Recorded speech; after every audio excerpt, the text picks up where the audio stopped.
Okay, today's Daf is Shabbat Ayin Daled. We're continuing on with the Malachot. Today's shiur is dedicated in memory of Harriet Summer, Hindel Bat Zissel Zichronah Livracha, by Eric Summer, and by Francine Schrage in honor of her daughter Sarah, earning her PhD. Congratulations. We're also proud. Love Mom, Dad, Rose, and Dove. Okay, we're starting at we'll go back to the very bottom. We ended with this question, which we answered, but then we're going to have a question on, which is, in the list of the Melachot, it seems a little bit strange. Again, this is very classic of the Gemara. We're dealing with a list of items and why this list and not other things. So it says, Zoreh, Borer, Tochen, Meraked. And we're specifically talking about the Zoreh, Borer, and Meraked, which are all three different methods of sifting. So why, if they're all really the same, why did they mention them all? And we were answered by Abai and Rava, who said anything, Chomilta Dahavya b'Mishkan, I'm now starting at the top of Ayin Daled, Af agav de'ika dedamyala chashivla. Even though they're very similar to each other, since those were actions they did in the Mishkan, that's what made it in, not other items. That sounds very nice, but we're going to have a problem because b'lichshav nami kotesh, but there's also kotesh. Kotesh is when you take I think it's the mortar and pestle, and you crush the kernel. You crush the kernel in order to take out we saw dash, which is taking off the wheat separating the wheat from the chaff. This is a more detailed one that you do later on, where you take off another layer from the peel, okay, the inner peel. So why isn't that listed? That was definitely something they did in the Mishkan. Amar Abaye, Sheken ani ochel pito b'lo k'tisha. Not everybody does this. A poor person normally eats his bread without doing this, right? It's a simpler way of doing it, or it's more expensive to do. So therefore, he eats his bread without the k'tisha. Therefore, it's not a necessary act, and therefore, it doesn't need to be done. It doesn't need to be listed in the Mishnah. So even though they did it in the Mishnah, if it's not a necessary act in the process, it doesn't need to be listed. Rava gives a different answer. Hamane, Rebbe, you could just simply say, our Mishnah follows Rebbe, De'amar avot melachot arba'im chaser echad. Rebbe was the one who said it's exactly 39. The chashiv kotesh havilei arba'im, and we'd have a problem if we added k'tisha, it wouldn't fit in with the number. That's why they got rid of k'tisha. Okay, now this isn't the greatest answer. First of all, this answer raises a number of questions. It almost sounds like not everybody agreed that there were 39 malachot, right? We're brought up on there's 39 malachot, that's all there is. But this almost indicates that maybe there were other opinions that were out there saying that really there's more than 40. I even thought more than 39. Maybe even the reason we say, why is it 40 minus 1? Maybe it gives another reason as to why it's 40 minus 1, which would be because maybe somebody thought it was 40 and someone else said, oh no, it's really one less than that. I don't know if that's a great answer, but it's a possibility. So anyway, it sounds like there were other versions about how many melachot there were. Anyway, he says now, so if we had kotesh, you would get to arba'im and therefore it can't. So that's not the greatest answer because theoretically, k'tisha was part of the process. They should have put that one in and maybe found some other one to take off the list. So the answer, they question Rabbi and they say, well then theoretically, if K'tisha was one of the regular melachot, and you don't agree with Abaye that because the ani can do without it, so you don't need it. But here it says, right, it says, take out a different one, right? We could find some other one. So therefore, it seems that Abaye had the right reason as to why K'tisha is not mentioned in the Mishnah. Tanu Rabbanan. We're now going to bring a braita. We're now going to the list of borer. We're going to start with borer and try to understand borer. So borer is separating, right? So you have things together and you're taking out the good, the bad from the good from the bad. We're going to have to see exactly what constitutes the malacha of borer. And we're going to have a lot of different explanations here about, oh, by the way, I see Medina wrote a question, is kotesh a tolada? So I forgot to mention, there's a big debate about kotesh. Some people think that if you do kotesh, it's actually a malacha. It's a separate malacha from all the others. Some people don't view it as a malacha. So there's big debate. And even if it's not on the list, maybe it is considered a malacha still in your chayiv, but then it would be weird because we said, why did they mention all these malachot to say that each one has its own? So there's a bit of a debate about that. So it's a very good question. Others view it as a tolada of dash, because it's basically the same idea as dash, which is separating something from the inside, taking outside the outer layer to get to what's inside. Okay, Tanu Rabbanan. So this, we're going to have a braita. It really makes no sense. And we're going to have, if you look at the chart, you can see 5 different explanations. Okay, on the sheet that I prepared, I charted it out to make it simple. 5 different explanations about what's going on here. So first we'll just read it, which is not going to be understandable at all. A person had a bunch of different foods in front of him.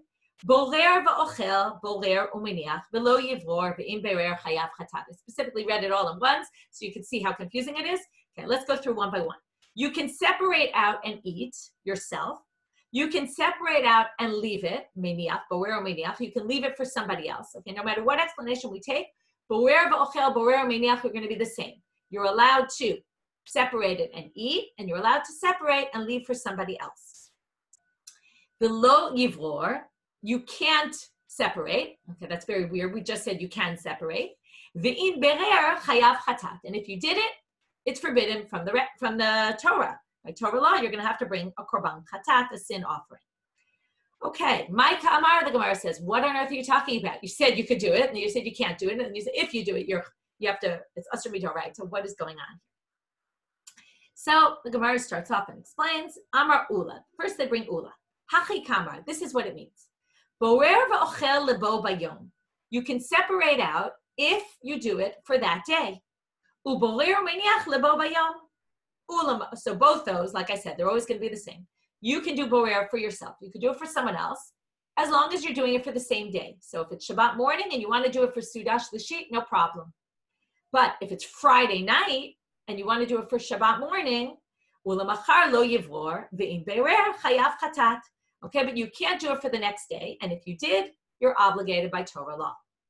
Matkefla Rav Chisda. Rav Chisda says, what are you talking about? We allow you to do it for today, but we don't allow you.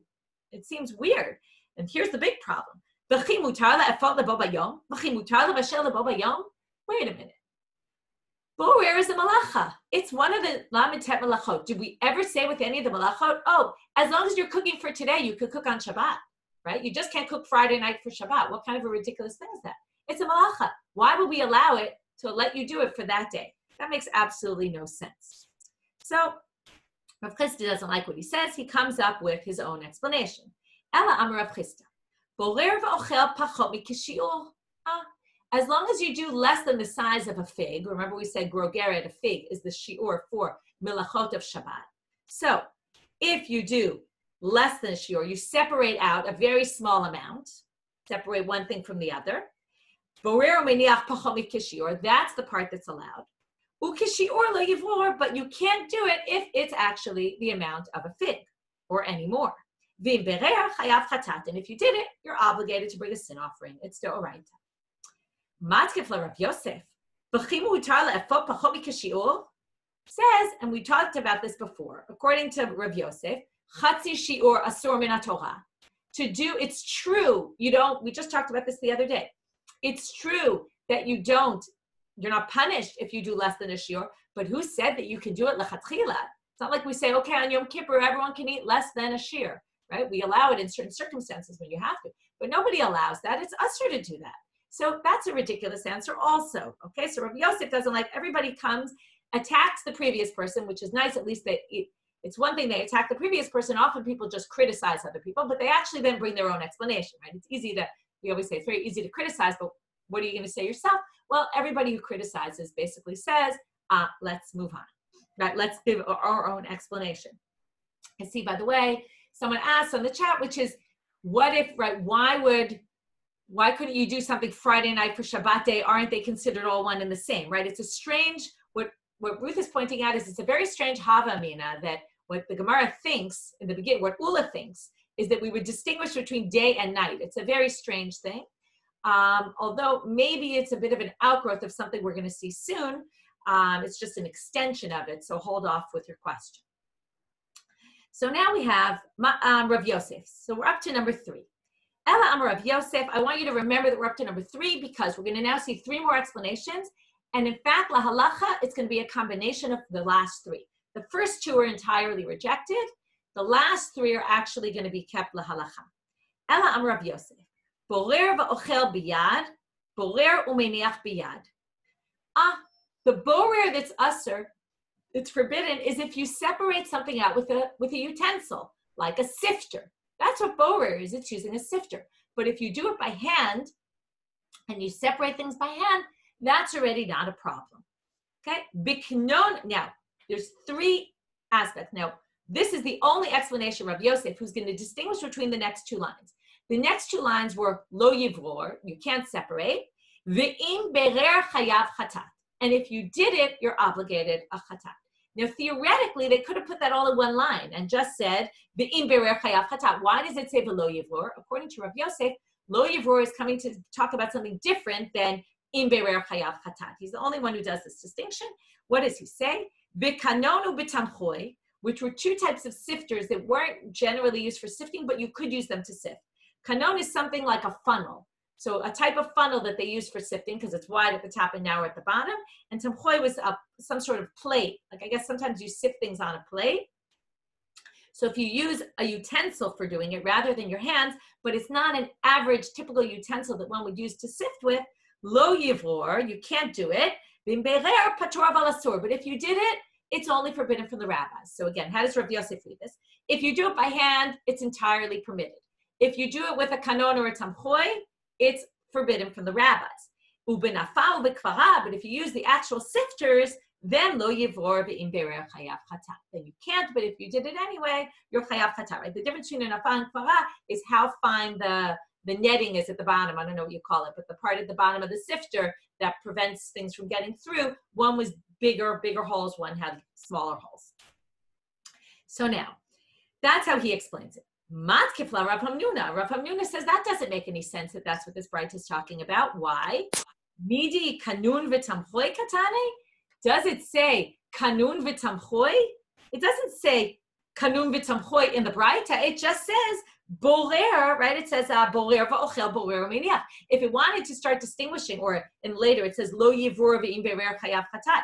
If it wanted to distinguish between lo yivror ve'im berer chayav chatat, it would have specified b'kanon v'tamchoi versus nafal ukvara. So it's a ridiculous answer that you're giving. It can't possibly be. Ela amar Rav Hamnuna borer va'ochel. Now remember his type of question. Okay, remember it very well because we're going to get back to this in a minute. So Rav Hamnuna didn't like it because he said it doesn't say that in the Braita. So what does Rav Hamnuna say? Explanation number 4. Borer v'ochel ochel mitoch psolet, borer umeniach ochel mitoch psolet. There's two different ways of borer. Generally, when you're borer, what happens? You're left at the top in the sifter with all the bad stuff. So if you do the reverse and you take the good stuff out of the bad stuff, that's allowed. So you can take the good and leave the bad. That's allowed. That's the first part. Then lo yivror psolet mitoch ochel lo yivror ve'im berer chayav chatat. And the second part of the Braita where it says you can't do it and you'll be obligated from Torah law, that's if you do it the bad from the good. Matkefla Abaye. Now here Abaye attacks Rav Hamnuna. What does he say? Midi ochel mitoch psolet katane. It doesn't say anywhere in the Braita ochel mitoch psolet. Exactly the question Rav Hamnuna asked about the previous one. He said, yours also doesn't make any sense. It doesn't say that. If you wanted to distinguish ochel mitoch psolet, psolet mitoch ochel, it should have said so. Ela amar Abaye, borer v'ochel la'alter, uborer umeniach la'alter. You can do it immediately for use right now. Okay, and that's why I said maybe the Bo Bayom was an extension. Ula extended immediately to, well, immediately means today. Okay, throughout the day, but not from the night before. But here he means actually immediately. You're allowed to do it if you're going to use it right now, not if you're going to do it in the morning for Sudash Lishit. Okay, now this term la'alter, which means immediately, gets translated widely, halachically. What does it mean immediately? If I'm in the morning before I go to shul and I want to get some food ready, am I allowed to do it? Is it only when I get home from shul and I'm preparing for lunch? Is it while I'm sitting at the table eating and I want to do it, right? So there's a big debate about what exactly we mean by la'alter. So now he says, so Abaye says, but you can't do it for later that same day. And if you did that, it's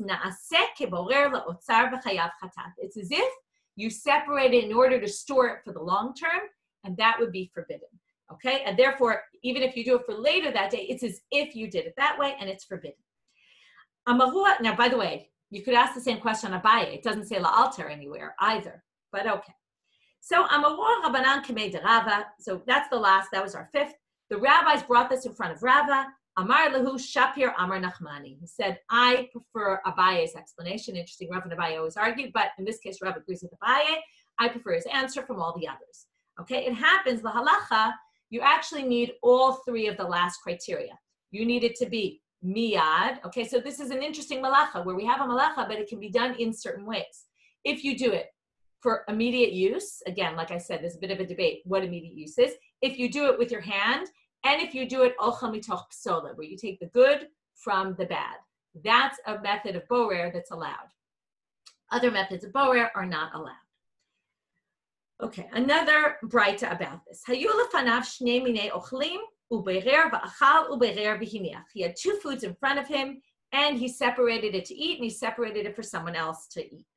Rav Ashi matne patur, Rav Yirmiyah midifti matne chayav. Okay, Rav Ashi said he's patur. Now, patur means exempt, but only exempt by Torah law. It's actually forbidden by the rabbis. Rav Yirmiyah midifti matne chayav. He said the person was chayav. Okay, if you have two types of food in front of you and you separate, then you're chayav. Now, what's the problem here? It doesn't tell us. Are you doing ochel mitoch psolet, psolet mitoch ochel? Are you doing, what the case is? So, and also we're going to say, how could Rav Ashi say patur? Now, the assumption is, since he says patur, patur means it's asur d'Rabbanan. Now, other than Rav Yosef, nobody else seemed to think that there was any distinction d'Rabbanan or d'Oraita. The Braita either said it's allowed or it's forbidden by Torah law. There was nothing in between unless you go through Rav Yosef's explanation, which is really what the Gemara is going to say now. In other words, first they say, Bahatani chayav. Rav Ashi must have been talking about a scenario where our Braita said you're obligated by Torah law, because again, our Braita didn't say anything about Rabbanan. And both of these people think you're obligated, just an issue obligated Torah law or rabbinic. So it can't be the whole first section where it said it was allowed. Even though it says B'wer v'ochel b'wer mineh, it must be without the criteria which that was allowed. So what did they answer? Lo kasha habikno mitamchoi habanafu ukvava. It must have been he meant with, and then they go with Rav Yosef, that if you use an implement that's not generally used for sifting, but it is a utensil for sifting, and you sift with it, then you'll be chayav midrabanan. That's what Rav Ashi thought.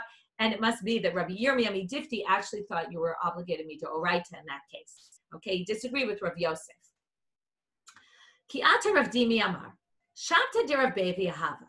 Okay, he says we're now going to have a bunch of situations about ochel mitoch psolet. And the rabbis are really grappling with, is it really okay to do borer ochel mitoch psolet, taking the good from the bad? So they're going to bring a story of Rabbi Bevi. It was his Shabbat. Now, what does that mean? He was in charge of serving the food. Okay, you might have thought, right, we talked about his Rabban Gamliel Shabbat, Rabbi Eliezer ben Azariah Shabbat. They were giving the drasha. No. It was his turn to serve the food. So he was on Torah Nut that week. Iklu le Rabbi Ami, Rabbi Asi. He came before Rabbi Ami, Rabbi Asi. Shaga kamayu kilkaleta pere. He kind of threw in front of them a big basket, like all the fruits. Okay, and it sounds like Rashi says he didn't put it like in a fruit bowl right in front of them, but he kind of threw it on the table, including not just the fruits, but also all the leaves that went along with it. That's the way Rashi explains it. Below Yadana, and we didn't know why he did this. Okay, theoretically, he should have been able to take the fruit out of the bowl and put it, or take the fruit, separate it by hand, but you don't need a special utensil for that, from all the leaves and put it on the table. He didn't need to throw the whole thing. If you're worried about borer, the best way to do it is throw everything out, everything separate then. Borer is when you have two things that are right next to each other or combined somehow, and you want to pull something out from the other. But here, right, if you throw everything across the table, well, then everyone will just pick one, and then that's not considered borer. So when he did this, now you always have this problem. When somebody does something, can we learn from that some halacha? So they said the problem is we don't really know. Can we learn that ochel mitoch psolet is asur? Lo yadana. Did he throw this like this because he thought that ochel from psolet was forbidden? Or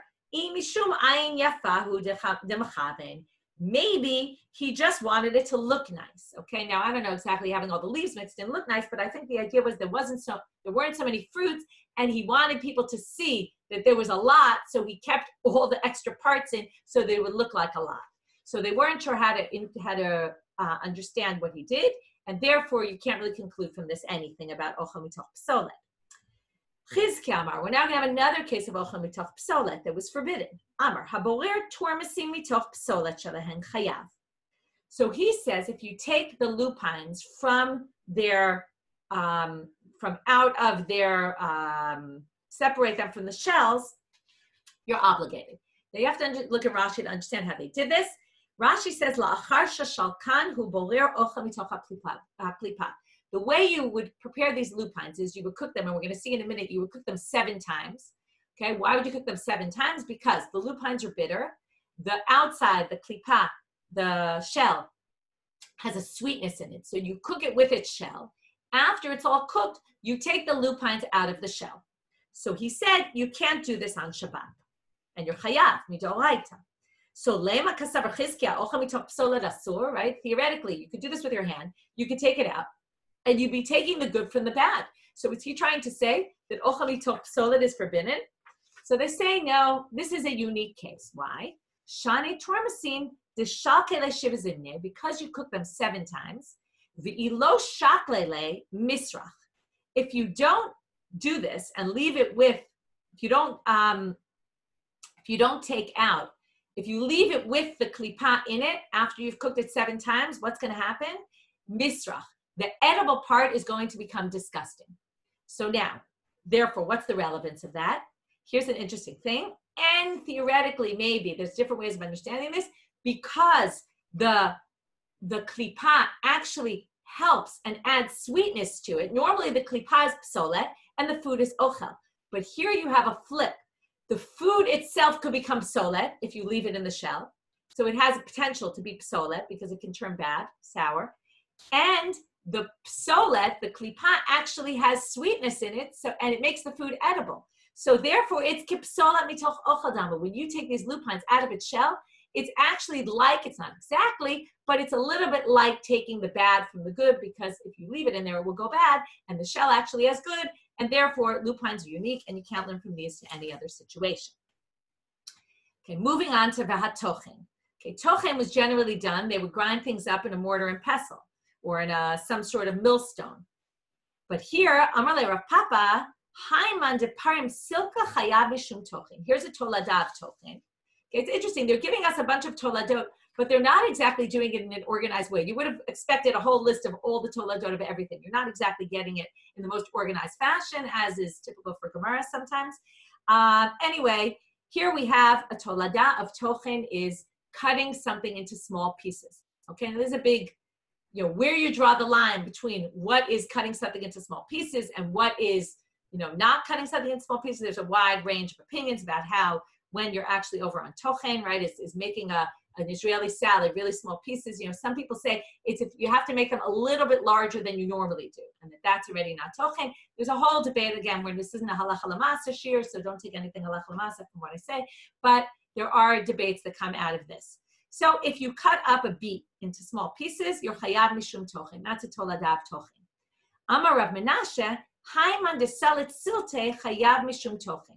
Not only, now here is interesting, and this gets into a whole big debate. In fact, this was the topic of Gefet for this week. If you want to listen in Hebrew to Gefet from Yael Shimoni, has a whole discussion about, it's more on later in the daf, but also on this about, are the melachot, okay, the whole beginning was all about preparing the bread. We're going to see this in a minute in the Gemara. Does it apply also to non-food items, non-edible items? So here they say, if you chop up little pieces of wood, you're chayav mishum tochen. If you chop them into little pieces, you're also obligated mishum tochen. There's actually a debate here. Do we mean chopping it into little pieces? Some people say we mean turning it into sawdust, okay, which is different. That's, really chopping it up very finely. Some people say that's different because you're really just taking out what's in. It's not exactly the same thing. Anyway, there's a debate about what exactly it's referring to, which also leads to a whole debate. If it's not clear what the case in the Gemara is, then obviously it's not clear what you learn from this halacha l'maaseh. Anyway, according to this, Yochai Mishum Tochen, let's go with, because the opinion I'm going to say about cutting up into small pieces makes a lot more sense with the next line. Amarav Ashi, ikapid amishchata, if you're careful about exactly what size you want them, let's say you're cutting them up into exact size, well, then you're going to be chayav another malacha, which is chayav mishum machatech. Okay, the assumption, by the way, you're cutting up these twigs to cook. Okay, maybe that's why, even if it's not food, maybe it's connected because it's for the purposes of making a fire for food. But anyway, he says if you cut it up into very small pieces, then we get to a malacha that has to do with the animal hide. If you remember, they would cut it into pieces for a cloth, for parchment. So here, he says, you're chayav mishum mechatech if you cut them into small pieces. So you be chayav both tochen and mechatech. And we're going to get further on into a lot of situations where you be chayav a lot of malachot for things that you would do. This is actually one act that you get 2 malachot for. Okay, later we're going to see there's in the process of making one item, you do a number of processes and you'll be chayav for multiple malachot. We saw yesterday a case where a few cases where you could do one act and be chayav a number of malachot, like pruning, right, where it causes it to grow and it's also kotzer. Okay, moving on. Halash v'ha'ofeh. Amar Papa. Now this relates to the Rashi we talked about yesterday. If you remember, Rashi and Tosfot, I said, talk about the malachot that they actually did in the building of the Mishkan, not actually in the Mishkan itself. But what was then all the pe'ulot in the beginning? It's called the samimanim, preparing the tchelet, right, cooking up the dyes, basically. So the Gemara says, Amar Papa, Shavik Tana Didam Bishul Samimanim Dehava b'Mishkan v'Nakat Ofeh. The Tana, our Tana, left the issue, right? Lash and Ofeh don't apply to Samimanim. In Samimanim, you don't have lisha, you don't need any sort of dough, and you don't bake it. Ofeh is baking. Really, what else would you do with the samimanim? You would bishul, you would cook them up, right? You cook them in a pot, you boil them. It should have said mivashel, and it shouldn't have had lash listed. So it says, our Tana left the issue of samimanim that was in the Mishkan, and instead brought ofeh, baking. So the bread. Tana didan, so what's the answer? And why is that? So the answer given is Tana didan sidur de pat nakat. Our Tana decided on going with how they made bread. Okay, now again, you have to question, according to Rashi, why this would be. According to Rav Hai Gaon and Rabbeinu Hananel, who say that it's even malachot that were done in the Mishkan itself, like making the breads, the lechem apanim, making other things, then it makes a lot of sense. It's a little bit difficult, according to Rashi and Tosfot, how they understand this, why the Tana of our Mishnah decided to go with sidur the pot instead of the samimanim. Now, you could say that they took the samimanim and applied it, right? Most people aren't cooking up dyes in those days. I mean, I'm sure that people did, but the more common practice was bread, and maybe they just, transferred it to bread to do what most people would typically do on a normal Shabbat. Again, you're not allowed to do it on Shabbat, but to describe what one might do on a normal day and what one can't do on Shabbat. So maybe that's an answer. But it's a good question why they switched here, and the answer is not exactly it doesn't answer all the questions. Amrav Acha bar Rav Avira. And now we're going to see, and this is our proof, or at least we're going to see there's a bit of a debate about it, but here you see very clearly from this line in the Gemara that if you throw a peg into an oven, you're chayav mishum mevashel. This shows, okay, really it's ofeh because you're baking in an oven, but they say mevashel, right? They interchange ofeh and mevashel. You put it in there to dry out, basically. You made this peg and you want it to dry out, so you put it in an oven, you're chayav because of mevashel. Okay, so now we see that even non-edible items, you can be chayav because of mevashel. Okay, again, like I said, there's a long diyun about this in Gefet. It's a worthwhile listen. Or you can read it also. If you don't prefer to read than listen, it's all written up and you can listen to the video. Pshita. So they say, what do you mean? Obviously, if you put something in an oven, you're cooking it, even if it's not food. It's obvious. So instead of saying you might have thought food, non-food items aren't included, that's not what they say. So it seems obvious to them that they are. You might have thought it's just coming to strengthen the yated. It's not, nothing happens to the yated. You put it in, it becomes a little stronger. So you might have thought that. They're now telling you what actually happens to it in the oven. First it softens, then it gets harder again. So basically, since there's a process that happens to this peg, when you put it in the oven, that's like cooking or baking, therefore you're going to be obligated. And therefore you might have thought it's not, but no, in fact, this is actually what happens. This is kind of indicating people didn't really know what goes on inside the oven with this. Amar Rabba bar Rav Huna. He gives another case. Haimanda irtach kufra, if you boil up tar, chayav mishum mevashel. You're obligated because of mevashel. So again, the Gemara says pshita, right? You're cooking something up. Obviously, it's just like bishul. So, ma'u detema kevan dahadra v'ikushe ema lo kama shmalan. What happens now? If you boil up a soup, what happens when you leave it? It remains soup. But if you boil up tar, after you finish the boiling process, it hardens. So you see that something happens to it after the cooking process, and maybe you would think the cooking process almost doesn't last. I don't, but they think maybe you would have thought this doesn't count. Kamash malan, that it does, okay? Because it's just like cooking.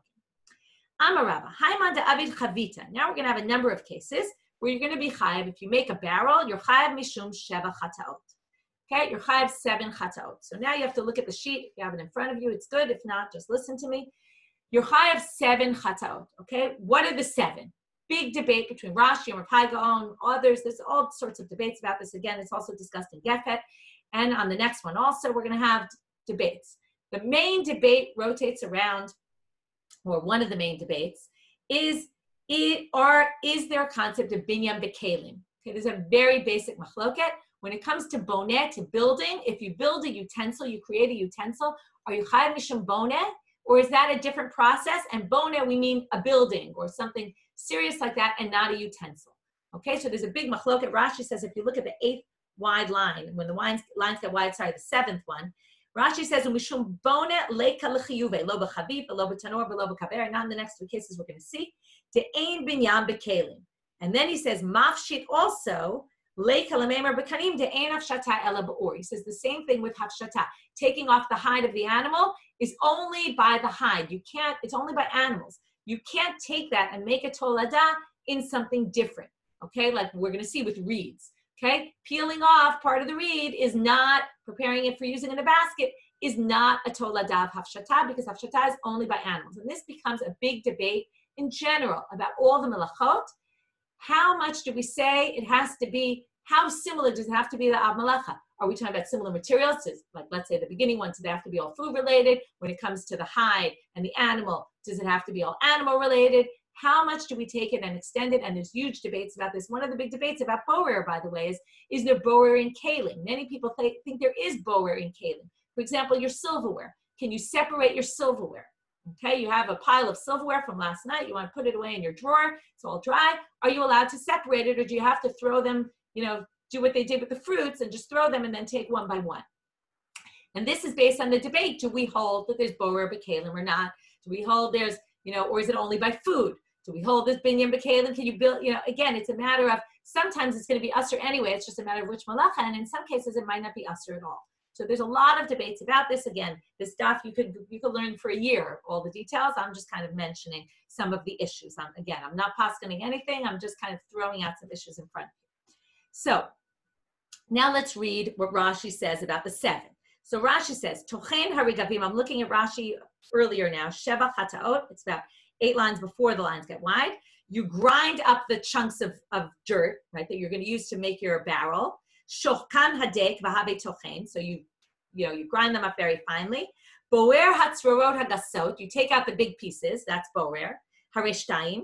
Markidam b'nafa. Now you put them to sift them even further in a sifter. Umigabel hatit hainulash. Okay, then you make a paste out of it. Then mimareh hatit, you smooth it out. Shosah golem, when you make the mold. Sheikh halak, so it's smooth. Hare memachek, that's memachek. Umavir ta'or b'kivshan umitzarfo b'tucho, that's mevashel. Then you put it in the oven. Okay, that's what Rashi says. So if you look at the chart, you can see it. Tochen borer merakeh lash memachek mavir mevashel. Rav Hai Gaon says no, it's choresh. Okay, first you have to plow the ground. Okay, Rashi says that's not it, because that's hatzarich la'ofra. Remember, it's you take and you need if you take the dirt and you just need the dirt, you don't need the hole. You dig a hole, you don't need it, right? It's a machloket, is it chayav or not? So Rashi doesn't think that is, but Rav Hai Gaon thinks so. So he has choresh tochen borer. He skips merakeh. He thinks that's just not part of it. You don't do it in a finer sifter. Lash, he has mechatech. Instead of smoothing it, he has you cut it. Then he has boneh, because he has binyan bekalim, and makeh bepatish. Okay, so he calls it the building of a kli. He doesn't talk about the cooking process, putting it in the fire. He just talks about makeh bepatish, the final act. He thinks by putting it in the furnace, I guess, is the final act. So anyway, they have a big debate about what these 7 things are, right? Chaval, the Gemara didn't tell us, then we would have known what the Gemara thought. Tanur mishum shmone. So the tanur, you have to add one more. So when a tanur, Rashi says, the one you add is makeh bepatish, because after it comes out of the oven, you have to insulate it. So you put you put the tar or whatever it is around it, and that insulates it. According to Rav Haigon, who already had that, he adds memachek. He says there's a smoothing process. Amar Abaye, Haiman da'avid chalta, chayav achat esrei. Okay, if you make a wicker basket, you're chayav achat esrei chataot. Okay, so what are the achat esrei? So I'll just read through the chart. Kotzer, so you need the reeds. So you have to cut them. Zorea, really Zorea comes first, but Rashi does it in that order. Ma'amer, you put them in a pile. Borer, you separate, you take out the good ones. Mimachek, you smooth it out. Okay, by the way, Rav Haigon doesn't have borer, because this is borer, you take good from bad, so he doesn't think that's borer. Rashi does think it's borer. Mimachek, you smooth them out. Tochen, you cut them up and you chop them up. Mechatech, you cut them up into the size. Mesach, you put them out on the loom, right? Because you basically weave them in. Oseshne batenirim, right? Then you get all the acts of the weaving. Oreg, and then makebet patish. Okay, Rav Haigon again adds bone. Okay, he has some differences. You can look at it on your own. Okay, moving on. And if you made a rim around it, then you're chayav 13 chataot, because you have to sew and you have to tie. You have to tie after you sew. You have to tie. Hagozez et hatzemer v'hamilabno. Okay, if you shear the sheep and whiten it. So now we're going to move on to this. You see how very quickly they're getting through the melachot, even though they're not really getting through them so thoroughly, but they are talking about some of the issues. Amar Rabba Bar Chana, Amar Rabbi Yochanan, hatovet semer she'al gabei behema b'Shabbat chayav 3 chataot. If you spin the thread while it's still on the animal, I don't know if you want to try this kind of thing, but you do the process while it's on the animal. You spin the way it would work is you would comb it while it's on the animal. You would spin it while it's on the animal, and then you would cut it. So instead of normally you would shear it first and then do those processes, you would do it the reverse. You're chayav 3 chataot. Echad mishum gozez, echad mishum menapetz, echad mishum tovet. Right, as I said, shearing, combing, and spinning. Rav Kahana Amar, ein derech zizah b'kach, ein derech menapetz b'kach, ein derech tiboy b'kach. This is what we say, doing it with a shiur. You're doing it in a very strange manner. This wouldn't happen. This doesn't. That's what would it mean? You could do it, but you're not going to be obligated, because we've learned that anything you do with a shiur, you're not obligated by Torah law. So you wouldn't be chayav 3 korbanot. You might be chayav midirabanan, but not midoraita. So now the Gemara asks an interesting question. Philo, really, this isn't a normal way of doing it. We see they did this when they built the Mishkan. Okay, the pasuk there says,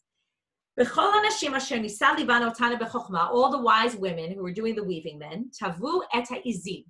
Now it says they spun the sheep or the goats. Very strange. What do you mean they spun the goats? You don't spin the goats. So what does it say here? Rabbi Nechemia explains, "Shatuf be'izim v'tavu be'izim." They washed it while it was still on the sheep or on the goats, and they spun the threads. So alma tfiya al gabei behema shmei tfiya. So what do you see? They could do it, right? And as Julie's pointing out, they wanted to keep the wool pure and white, so they did it while it was right. As soon as you cut it, it already loses its whiteness. So they wanted to do it specially. So here you see, it is normal to do this. So what do they answer? No chochma yitera shane. It's very interesting. We learned the malachot the way they did them in the Mishkan, but not necessarily the exact way they did them in the Mishkan, because they did it in a very unique manner in the Mishkan. That's not a typical way of doing it, and therefore, no, that's not the case. Okay, you're not obligated if you do it in that way.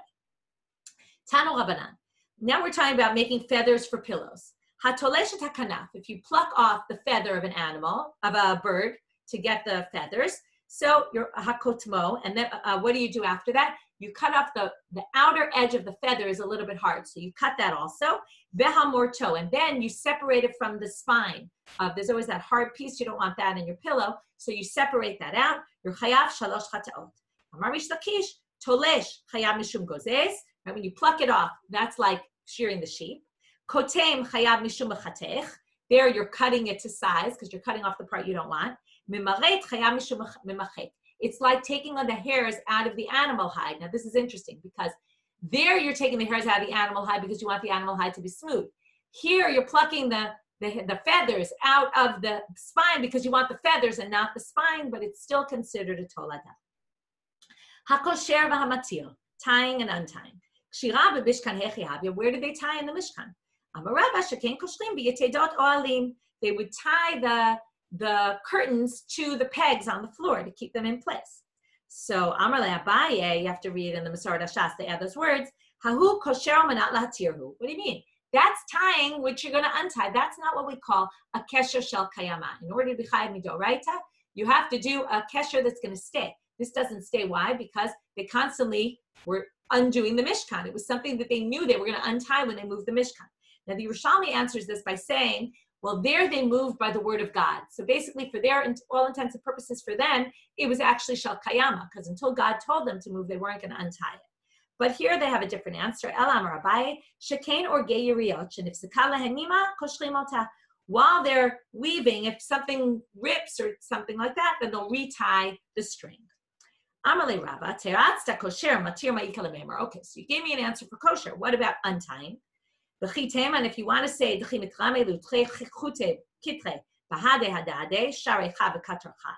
maybe if you'd end up with two knots in one place, it might not look nice. You might want to untie one and tie them together and turn them into one.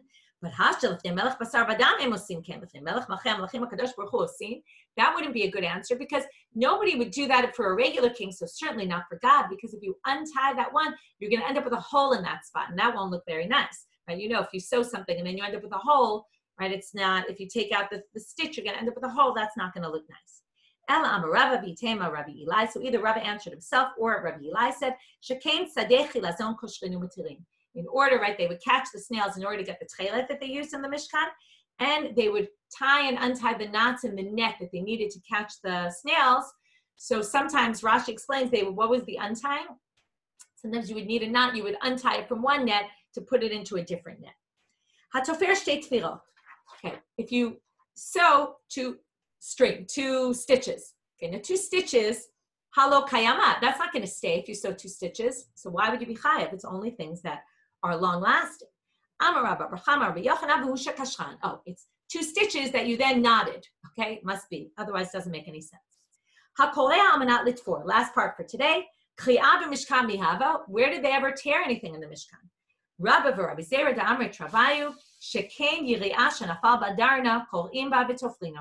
had a curtain where a worm got into it and ate it away. They would tear off the piece, and then they would sew on a new piece, and that's how they would do it. By the way, this is strange, because if they were so concerned with the hole before, right, it would seem strange that you would have a patch on something. But anyway, that doesn't seem to bother them. Okay, we'll stop here for today. We'll continue on tomorrow.